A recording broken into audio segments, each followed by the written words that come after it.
Plastic மூடியில் turbine. வணக்கம் குழந்தைங்களா. நாம எப்பவும் தண்ணி குடிச்சு தீந்து போன பாட்டில என்ன செய்வோம்? தூக்கி போட்டுருவோம். ஆனா இன்னைக்கு நாம செய்ய போற அறிவியல் மாதிரிய பார்த்ததும் அந்த பாட்டில தேடி பிடிச்சு அதோட மூடிய சேர்த்து வைப்பீங்க. இந்த அறிவியல் மாதிரியை செய்ய நமக்கு தேவையான பொருட்கள்: ஒரு ஸ்ட்ரா, கட்டுக்கம்பி, ஒரு பிளாஸ்டிக் பாட்டில் மூடி. முதல்ல மூடியோட நடுவுல ஒரு துளையிடணும். பிறகு அதன் வழியா ஒரு கட்டுக்கம்பிய கோத்து அது ஸ்ட்ராவோட ஒரு முனையிலிருந்து மறுமுனை வழியா வர மாதிரி செஞ்சுக்கணும். பிறகு பாட்டில் மூடியோட நுனி பகுதியை 6 வெட்டுக்களா வெட்டி கொஞ்சமா வெளியில தள்ளி ஒரு பேரிங் மாதிரியான வடிவத்துக்கு செஞ்சுக்கணும்.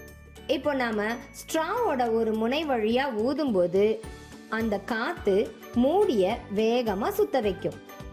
அதாவது ஒரு டர்பைன் போல. இந்த முறை தான் டர்பைனோட அடிப்படை. இது ஒரு எளிமையான விளையாட்டு பொருள்.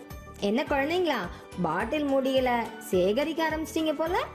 அடிப்படை தத்துவம்: ஸ்ட்ரா வழியா ஊதும் போது வெட்டப்பட்ட மூடியின் எதிரெதிர் பக்கங்களில் காற்றழுத்த வேறுபாடு ஏற்படுகிறது. இந்த காற்றழுத்த வேறுபாடு மூடியை சுற்ற வைக்கிறது.